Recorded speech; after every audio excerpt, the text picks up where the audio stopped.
లక్సింపేట ప్రత్యేక కోర్టు జడ్జిని మార్చండి, న్యాయాన్ని కాపాడండి. విదసం నేత డాక్టర్ బూసి డిమాండ్ 2012 నాటి లక్ష్మీపేట మారణకాండపై విచారణ జరుపుతున్న ప్రత్యేక కోర్టు న్యాయమూర్తి తిరుమలరావుని బదిలీ చేసే బాధితులకు న్యాయం చేయాలని విదసం విస్తృత దళిత సంఘాల ఐక్యవేదిక రాష్ట్ర convener doctor Busi Venkatarao demand చేశారు. లక్ష్మీపేట మృతుల కుటుంబాలకు న్యాయం కోసం ప్రభుత్వం నియమించిన ఓపెన్ కోర్టు న్యాయమూర్తి వల్ల బాధితులకు న్యాయం జరిగేలా లేదని తక్షణమే న్యాయమూర్తిని బదిలీ చేయాలని డిమాండ్ చేస్తూ ఈ రోజు విదసం నేతృత్వంలో విశాఖ అంబేద్కర్ విగ్రహం వద్ద ధర్నా నిర్వహించారు. ఈ ధర్నాను ఉద్దేశించి వెంకట్రావు మాట్లాడుతూ 2012 జూన్ 12 పొద్దున్నే చద్దన్నాలు తింటున్న మాలపల్లిపై తూర్పు కాపులు బాంబులు, బరిసెలు, కత్తులు, గొడ్డలతో వచ్చి కళ్లల్లో కారం చల్లి కిరాతకంగా చేసిన హత్యాకాండలో 5 దళితులు చనిపోయారని గుర్తు చేశారు. నాడు దళిత సంఘాల పోరాటం ఫలితంగా ప్రభుత్వం లక్ష్మీపేటలోనే ప్రత్యేక కోర్టు ఏర్పాటు చేసిందని ఈ 14 ఏళ్లుగా జరుగుతున్న న్యాయ ప్రక్రియ నేడు కీలక దశకు చేరిందన్నారు. లక్ష్మీపేట కోర్టుకు శ్రీకాకుళం సెషన్ కోర్టు నుండి వస్తున్న న్యాయమూర్తి తీరు పలు అనుమానాలకు తావిస్తుంది అని బాధితులు హైకోర్టుకు తెలిపారన్నారు. నిష్పక్షపాతంగా న్యాయం వైపు నిలబడాల్సిన న్యాయమూర్తి హంతకులకు అనుకూలంగా వ్యవహరించడం పలు అనుమానాలకు తావిస్తుందన్నారు. డిఫెన్స్ వారికి అన్ని అవకాశాలు ఇస్తూ ప్రాసిక్యూషన్ అభ్యర్థనను బాధితుల విజ్ఞప్తిని ఏకపక్షంగా తోసిపుచ్చడం జరుగుతుందని ఆరోపించారు. గత 2 ఏళ్లుగా ఈ కేసు వాదనకు ప్రత్యేక ప్రాసిక్యూటర్ లేరు. బాధితులు కోరిన వారిని ప్రభుత్వం నియమించలేదు. ఈలోగానే జడ్జి గారే ఒక న్యాయవాదిని నియమించి ట్రయల్ కొనసాగించడంలో కుట్ర దాగి ఉందని వెంకట్రావు ఆరోపించారు. ప్రాసిక్యూషన్ తరపున సాక్షులందరూ ఒకే రోజు రావాలని, మీకు సమయం ఇవ్వడం వల్ల నిందితులు ఇబ్బంది పడుతున్నారు, నిందితులకు అసౌకర్యం కల్పించకండి అంటూ బాధితులను బెదిరిస్తూ హంతకుల పట్ల జడ్జి గారు సానుకూల వ్యాఖ్యలు, సానుభూతి ప్రదర్శించడం సహజ న్యాయ ప్రక్రియకు విరుద్ధమన్నారు.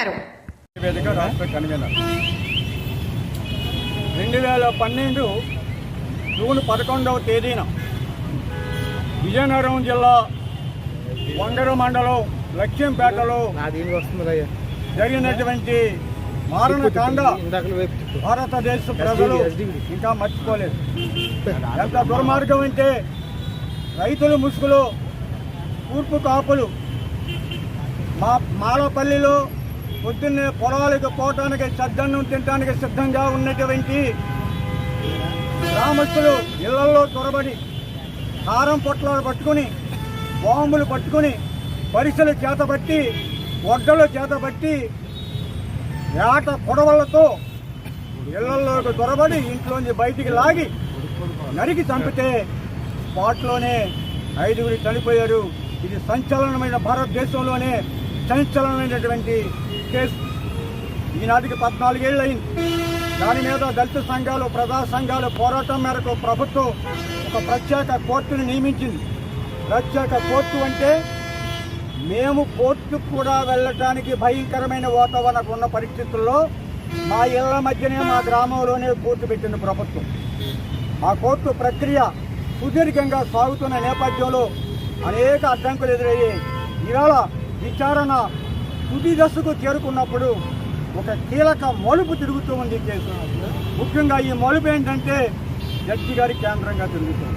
సాధారణంగా జడ్జిలు మేము వివాదాల్లోకి తీసుకురాదలుచుకోలేదు, కానీ అక్కడ ఉన్న పరిస్థితులు అలా ఉన్నాయి. ఇవాళ అక్కడ గత 2 సంవత్సరాలుగా పీపీ లేరు. పీపీ లేకపోతే ఆ పీపీ కూడా మేము కోరుకున్న పీపీ రావాలి.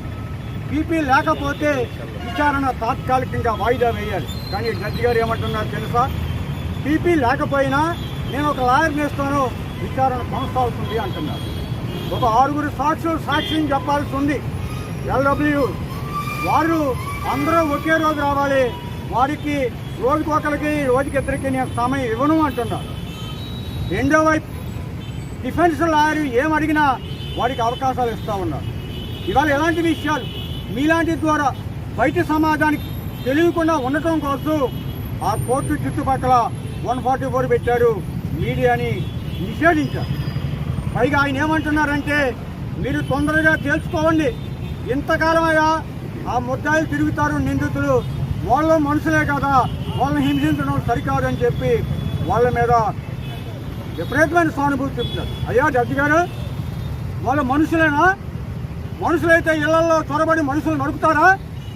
వాళ్ళ మానవ మృగాలు, వాళ్ళ పట్ల మీరు సానుభూతిగా ఉండాల్సిన అవసరం ఉందా? ఇలా ఉంటే బాధితులకు న్యాయం జరుగుద్దా అని అనుమానం వ్యక్తం చేస్తూ బాధితులు ఇప్పటికే 2 ఫిర్యాదులు హైకోర్టుకి పెట్టి ఉన్నారు. ఆ జడ్జి వల్ల అక్కడ న్యాయం జరగదు. న్యాయానికి అన్యాయం జరుగుద్ది, బాధితులకు అన్యాయం జరుగుద్ది. ఆయన ముమ్మాటికి నిందితుల పక్షాన, హంతకుల పక్షాన ఉన్నాడు. హంతకులు కాపాడటం కోసం అక్కడ ప్రక్రియ జరుగుతుంది. కాబట్టి ఆ జడ్జి గారు మాకొద్దు అని చెప్పి బాధితులు ప్రకటిస్తూ ఉన్నారు. వాళ్ళకు సంఘీభావంగా ఇవాళ విధసం ఐక్యవేద మీ ద్వారా హైకోర్టు వారి దృష్టికి ప్రభుత్వాన్ని డిమాండ్ చేసేది, తిరుమలరావు గారు అనేటువంటి జడ్జి ఎవరైతే ఉన్నారో వారు నిందితులకు కొమ్ము కాసే విధంగా, నిందితులకు సానుభూతిగా